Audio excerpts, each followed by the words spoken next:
Today on Cook's Country, Bridget shows Chris how to make the best chicken cordon bleu. Next, Aaron demonstrates how to cut a whole chicken. Then, Jack challenges Chris to a tasting of Black Forest deli ham. And finally, Julia uncovers the secrets to perfect cider braised chicken. That's all right here on Cook's Country. Cook's Country from America's Test Kitchen is brought to you by DCS by Fisher & Paykel. America's cooks rely on innovation and culinary precision. DCS by Fisher & Paykel, offering premium indoor and outdoor kitchen appliances. Chef's Catalog, offering kitchen products for home chefs and cooking enthusiasts. Online at chefscatalog.com. And by Valley Fig Growers, offering a fruitful array of California figs. Chicken cordon bleu, which is pounded chicken cutlet breaded and filled with ham and cheese.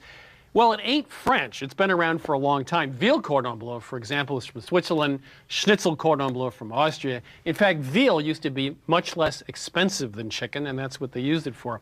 Well, it turns out the term cordon bleu comes from the 16th century from a group of knights, the order of knights called the Chevalier de Saint-Esprit, and part of their costume was a cordon bleu, a blue ribbon, and that eventually that got associated with really good cooks. They were cordon bleu cooks. In fact, the cordon bleu cooking school was started in Paris in 1898.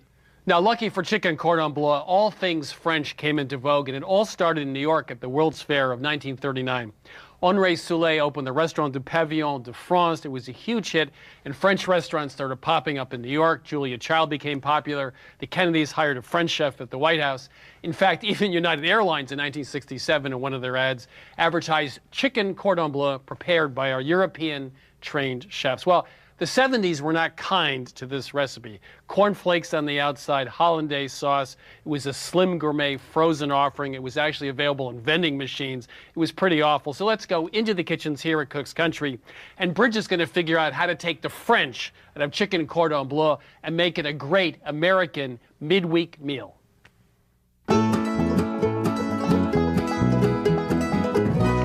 You know, I love kitchen disasters because we can always do better, but this has got to be the world's best bad food, isn't it? That is pretty bad. This is like the cheese just went whoops. Well, there was nothing to hold it in there. It's not sealed tight. So chicken cordon bleu going bad.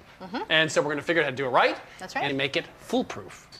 All right, so let's start with the crumb coating, which you just saw was pretty anemic on that crumb coating. We want something more substantial and super crispy. We started off with just breadcrumbs, homemade breadcrumbs, which were pretty good, but it really didn't have enough crunch. So we started playing around with a whole bunch of different crackers out there as well. We tried saltines, Melba toast, lots of different options. What we came up with was a mix of breadcrumbs and Ritz crackers. You're certainly putting the American back into this recipe. Ritz crackers makes this a fancy dish. Now this is 25 Ritz crackers, and I'm just going to put this right into the food processor, along with 4 slices of hearty white bread. Just want to tear them into quarters, make them fit in there. You're evidently not worried about what people might say about you, would you? What's your problem with Ritz crackers, Chris? It just seems like a convenience food from the 50s. We're trying to upgrade this dish a little bit. Oh, really? Seems a bit odd, but... And how do you feel about saltines? I love saltines. Same thing. Oh, same thing. Except more flavor. Okay. These have more flavor, that's right. So I just want to pulse these two together until they form coarse crumbs. All right, so now I'm going to drizzle in some butter. This is 6 tablespoons of melted butter. Pulse it a couple more times just to bring everything together and coat everything with the butter. Now we're going to bake these crumbs to make them super crispy even before we use them. So just spread them out on a sheet pan here. Nice even layer. We're going to put them in a 450-degree oven and bake them until they're lightly brown. That's only going to take about 3 to 5 minutes. So I've got 4 chicken breasts here. Each of these are about 8 ounces. So now I'm going to create a little pocket, a little hot pocket. A little pocket. A little pocket in my chicken breasts. So I want to start with the fat side, about halfway down, maybe a third of the way down. Little paring knife, just insert it in there and create a little pocket here. It's about 3 inches wide, and leaving about a 1/4 to a 1/2 inch space all around the edges so that the chicken stays intact. And while I'm doing this, Chris, if you wouldn't mind checking on those breadcrumbs, it's been about 3 to 5 minutes. Okay. You want them lightly toasted, do you? Lightly brown, please. Okay. They're done. All right. So I've got my 4 chicken pockets ready for the ham and cheese. Now we're using just regular deli ham here. I've got 8 slices of deli ham, and we're also using just regular deli Swiss. So what we're going to do is make little ham and cheese bundles. Are you excited? This is home ec. This is crafting. We're going to encase the cheese in the ham. Just put about a 1/4 cup of grated Swiss cheese right in the center there. Roll it up like a good cigar. Nice and tight. So how are you going to get these in there? With magic. All right. All right, so I've got my 2 little bundles here. Now take this chicken breast and the pocket. Now I do want to make sure that there's plenty of space for these 2 bundles to go into the chicken. So I just want to trim off a little bit of the edge of the ham and cheese. Now, let's put that first bundle right in there. And you can see how much plumper it gets as soon as that goes in there. All right, second one goes in. This is very clever of you. See, look at that. Yeah. So now we are not going to have the leaks. So I just want to press those sides together. And I'll go ahead and put it right on this plate and work on the other ham and cheese bundles. Okay. There we go. Just press it tight. We've got our 4 little chicken bundles. I like this. This is a great technique. Pretty clever. So now we just want to season these with some salt and pepper. All right, so just want to cover this. We're going to let the chicken sit for 20 minutes in the refrigerator. And what's going to happen during that time is this chicken is going to kind of seal itself together and hold everything inside. This is an important step that a lot of people skip when they go to bread chicken and then cook it. You really have to let the chicken seal to itself. Okay. 20 minutes in the fridge.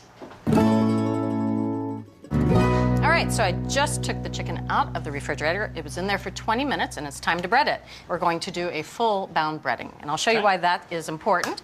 But let me get my egg wash here. I've got 3 large eggs. All right, so I just want to beat this with a little bit of mustard. This is 2 tablespoons of Dijon mustard. So let me just whisk this together. If you just use egg wash and the crumbs, wouldn't that coat the chicken and the crumbs go on top? What does the flour do? The flour allows the egg wash and the crumbs to stick to the chicken. Okay. So the flour goes on. It's glue. That's right. It's basically the glue. All right, time to start breading. I'm going to show you the tidy way to bread. Okay. Just want to take the chicken breast and coat it in the flour. Then I want to pat it just to get any excess flour off of the chicken breast. All right, so I'm going to transfer this right into the egg wash, and now I'm going to pick up my tongs. Use them to coat the chicken with the egg wash, and then into the breadcrumbs. I'll just coat it, and then I really want to press those crumbs on to adhere them on there. And there we go. You maximize the application of breadcrumb and you have clean hands. Not a lot of goo on my hands, that's right. All right, last one, and you have to admit, they look great. I do admit they look great, but now you're going to say something like, you have to cook but them. you can't eat them yet, right? That's raw chicken, Chris. You can't eat that. That's This right. is the one time you'll stop me from eating it, the only time. All right, I'm going to put this in a 450-degree oven for 10 minutes with the sheet pan right on the bottom rack, and that's going to set the bottom. After 10 minutes, I'm going to move the sheet pan up to the middle rack and lower the oven temperature to 400 degrees. All right, so 10 minutes on the bottom and then 20 minutes at the middle rack. Half an hour till dinner. Right, so after raising the chicken up to the middle rack and lowering the oven temperature to 400 degrees, it's been about 20 minutes, and I think the chicken should be ready by now. It certainly looks good. And from what I can tell, there's no cheese oozing out from the chicken, so that's a good sign. And I want to make sure that the internal temperature of the chicken is 160 degrees. And that can be quite tricky with a stuffed chicken breast because you never know if you're getting ham, cheese, or the chicken. So what I want to do is just insert the thermometer. I want to wiggle it around. Okay, we can see that's just about perfect, 160 degrees. So we know that the chicken is done. It's going to continue to rise in internal temperature for a few minutes. So now all that I have left to do is I'm going to cover it with foil, just nice and loosely. We don't want those crumbs to get soggy. We're going to let this rest for 5 minutes before we cut in and eat it.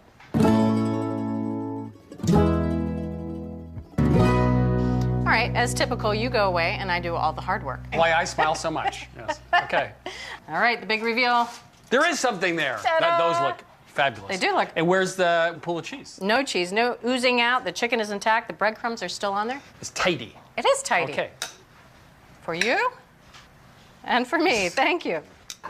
Well, I'm gonna go right. Can I go right through the middle? Sure, that's a good idea. Yeah. So we can see what's going on in there. Ooh, Look at how that. juicy that is. Ham and cheese all melted. Yeah. Oh my I must goodness, say. that's amazing. There we go. Nice bundles. Yeah. Thanks. That is phenomenal. There's that little hit of Dijon in there too. Bridget did it once again. She took the French out of chicken cordon bleu. We started with a breading which included Ritz crackers. I was a little dubious about that, but the real secret was to make a pocket in the chicken breast and then have ham, which is wrapped around the cheese, so it just ain't gonna get out. And we baked it, not fried it, which made it a lot easier and also healthier. Very hot oven bottom rack, then moved it up to the middle rack to finish. And there you have it, a fabulous recipe for remade chicken cordon bleu. Bleu. Bleu. Bleu.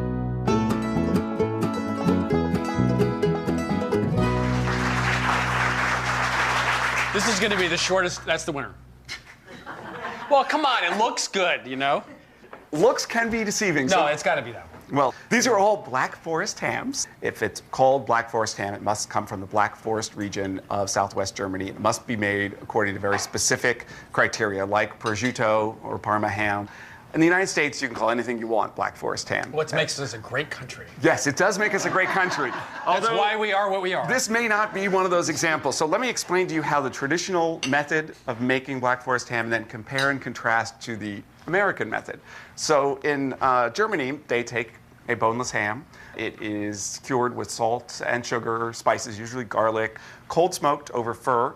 It takes 3 months to make it, and during that process, the ham loses about 25% of its initial weight. And so what's happening is, obviously, the flavors are concentrated, the texture is very meaty and denser.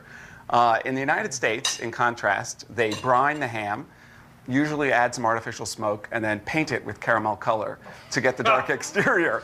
Great, yes. Great. So the domestic hams cost about $5 a pound. You get what you pay for. The German hams cost about $18 a pound.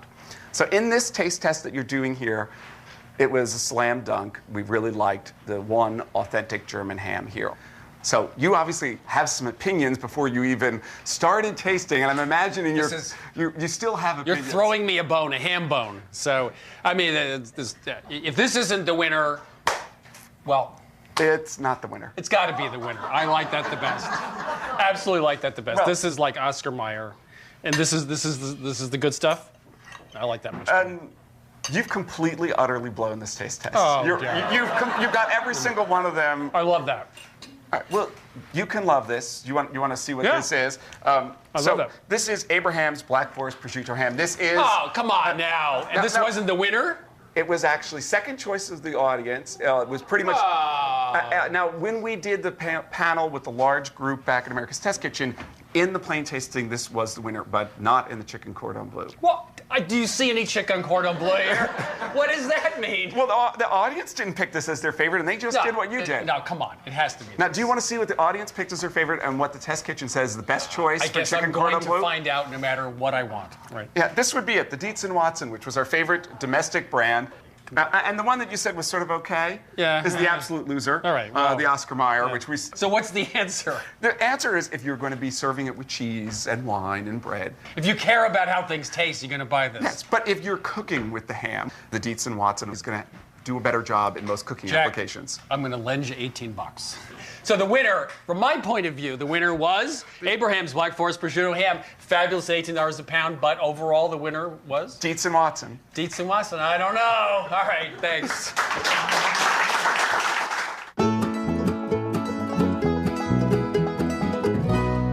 Although it is incredibly annoying to the English, cider was actually invented by the French, and they brought it over with the Norman Conquest in 1066. The term actually comes from an old French word, cidre, or cidre, and that actually came from the ancient Greek, which meant alcoholic drink. So this wasn't the cider as we know it today, like something kids would drink. This was an alcoholic drink. So now we have cider and chicken. We have the concept of braising, put them all together and come up with a great midweek supper. That's it. So what we have here is 3 pounds of bone-in chicken. Now you can't substitute boneless chicken in this dish, it just won't work. But you can use any kind of bone-in chicken you like. You can use all breasts or drumsticks or thighs or even a mixed bag like we have here. The only thing to note is that if you're using breasts, you really want to cut them in half first. That way they'll cook more evenly. So just right in half. And if you want to cheat it a little towards the thick side, that's perfect. There we go. Now we're gonna really brown the chicken, and the key to browning chicken and getting it good and crisp and rendered is to make sure it's really dry. All right, that looks good and dry. And of course, season with salt and pepper. I made a little bowl of a salt pepper mix that I can just keep on diving into with my dirty fingers, and then I'll just pitch whatever's left. Make sure you get both sides. All right, now I'm gonna go wash my hands before we start cooking. All right, so we're ready to get cooking. And now what I have over here is a 12-inch skillet with 2 teaspoons of vegetable oil in it. You really shouldn't use a smaller skillet because things will be too crowded and there won't be enough room. And if you use a bigger skillet, there'll be too much evaporation and you won't have enough sauce left over. So now we're gonna add the chicken skin side down. We really want to brown and render that chicken skin, and that actually can take a little bit of time. It can take about 10 minutes, we found, of good browning to get the fat out of the skin and get it nice and crisp. So we're going to brown it on the skin side for about 10 minutes, and then we'll flip the pieces over and brown for another 5, so it's about 15 minutes total. Isn't that gorgeous? Look how perfectly browned and really rendered the skin is, and that skin will be nice and crisp. We're going to do everything we can to make sure that skin stays crisp until we eat it. Now, the problem is you go do this and then you go braise it, and the skin gets soggy. So you go like, why did I brown in the first place? That's right. Yeah, we have a trick so that the skin will remain good and crisp. All right. Now, depending on how much fat you have left in the pan, you want about a tablespoon to continue to saute the other ingredients. So if you have a lot, just pour a little of that hot fat out. And now we're going to saute 1 onion in that rendered chicken fat. So we're going to saute these onions for about 5 minutes so they get softened. And I'm going to be mindful to scrape up any browned bits that are stuck to the bottom of the pan, any of that fond, just to make sure it doesn't burn. Now, here at Cook's Country, we actually prefer to buy a whole chicken and break it down into parts. So Aaron's going to show you exactly how to do it and do it in about 2 minutes. Today I'm going to show you how to break down whole chicken. The first step is to remove both legs by cutting through the skin to expose the inside of the thigh. And with the tip of your knife, you want to cut down, pop the joint, and put your knife right through that joint to separate it from the chicken. I'm going to do the second one. Again, just cutting through that skin, hugging the backbone. I'm going to pop the joint and cut right through that. Okay, so the next step is we're going to separate the thigh and the drumstick. So there's a natural seam that goes in between them. It's lined with fat. You want to just follow that line and cut right through. So now you have 2 pieces, your thigh and your drumstick. And I'm going to repeat that. Again, looking for that white strip. And there you go. The next step is we're going to remove both wings. So you want to flip the chicken over, wings facing you, and using your knife, just cut to expose the joint, and you want to just cut right through that, and that pops right off. I'm going to repeat it. Again, now you can see that joint, and you want to just cut right through, being sure not to cut into the breast. Now we're going to remove the backbone. Instead of using a chef knife, we use a pair of kitchen shears. So I'm going to just cut right up the backbone on both sides of the backbone.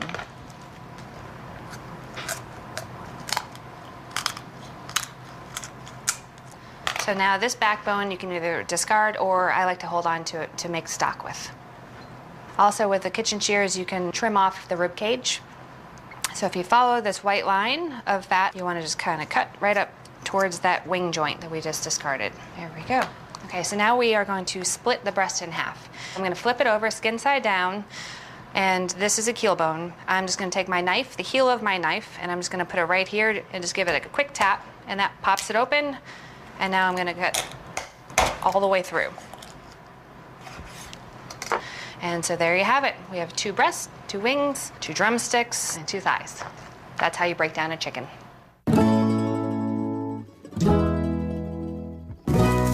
All right, so these onions, you can see they're nicely browned and softened. We're ready to continue adding some aromatics. And this is 2 teaspoons of minced fresh thyme, 2 cloves of minced garlic, and 2 teaspoons of flour. Now the flour will act like a bit of a thickener for the sauce so that it has a little bit of body. We're going to stir these in, and you only need to cook those ingredients for about 30 seconds to a minute until you really smell their fragrance. You can start smelling that garlic and This that is thyme. your basic saute a piece of meat or poultry, take it out of the pan, build the sauce. That's right. We're going to add the apple ingredients, and this is 1 cup of apple cider. And to really boost its flavor, we're going to add 3 tablespoons of apple brandy. Now, of course, we tried lots of ways to really infuse the apple cider with some good apple flavor. And some things we tried included applesauce. And, yeah, but that really made the sauce pretty grainy. It wasn't very smooth. We also tried apple butter, but that has a really strong flavor. It much overpowered the chicken. We tried apple juice and apple jelly, but they're really just sweet. They don't have a lot of apple flavor. We also tried a hard apple cider. But you couldn't find it because I drank it all. That's right. Yeah, that was much too potent and strong and really had a dulling effect on the sauce. It wasn't fresh. Okay. But that apple brandy really was quite great. All right, so now we're going to add, of course, 1 whole apple cut up. And we tried different kinds of apples. We found Granny Smith was a little too bitter. Macintosh really disintegrated into almost an applesauce. But that Jana Gold, Cortland, or Golden Delicious worked really well. And now we're going to nestle the chicken back into the sauce, but we're going to nestle it skin side up. And you'll notice that the level of the sauce is really just halfway up the chicken, so that it's really braising the chicken from the underside so that it's nice and moist, but that crisp skin is really above the level of the moisture, so it's going to stay nice and crisp. So this is like a half braised, half roast. That looks really, really good. Yeah. And quick. So now we're going to run this into a hot oven, a 450-degree oven, and it's only going to take 10 minutes to cook that chicken through.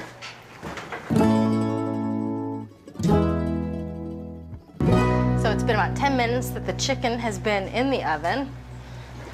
Oh, doesn't that smell good? It looks great, smells great.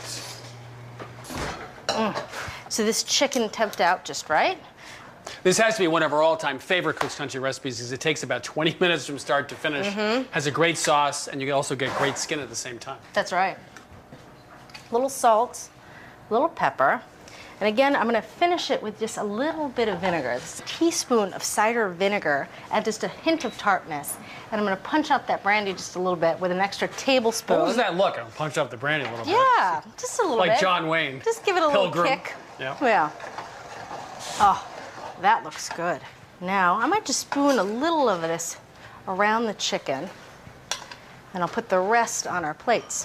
What kind of piece would you like?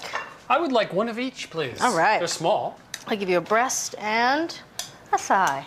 And some apple. Yeah. The apples are so nice. They have just a little bit of texture left. They're not mush, but they're softened. That looks good. Skin's great. Sauce looks great. Smells great. It's fresh. It's quick. The meat is so moist because it braised from the underside. That is phenomenally good. Not only did Julia teach us how to make cider braised chicken, but this is a generic technique for chicken, which means saute skin side down, take it out of the pan, build a very quick sauce, put the chicken back and flip, so skin side up, into a hot oven to finish. You can do this with hundreds of recipes, just varying the sauce. It works great. So the secret to this particular recipe was, of course, that method, but we used apple cider. We also used apple brandy for flavor, and some apples, some fresh herbs, and onion. A fabulous recipe. You can get this recipe and all the recipes from this season at Cook's Country TV, along with our testings, tastings, and you can watch selected episodes of our TV show. But meanwhile, you can watch, I'm gonna eat. All of today's recipes are just a click away. Visit our website anytime for free access to this season's recipes, taste tests, and equipment ratings, or to watch our current season episodes. Log on to cookscountrytv.com. Best Country Recipes. Cook's Country TV's home recipe companion includes every recipe, taste test, and equipment rating from this season's shows. With the recipe companion, you will also receive this 2-DVD set featuring all 13 episodes from this season. The cost for Best Country Recipes and the 2-DVD set is $19.95. To order, call 1-800-888-3384 or order online at cookscountrytv.com. Cook's Country from America's Test Kitchen is brought to you by DCS by Fisher & Paykel. America's cooks rely on innovation and culinary precision. DCS by Fisher & Paykel, offering premium indoor and outdoor kitchen appliances. Chef's Catalog, offering kitchen products for home chefs and cooking enthusiasts. Online at chefscatalog.com. and by Valley Fig Growers, offering a fruitful array of California figs.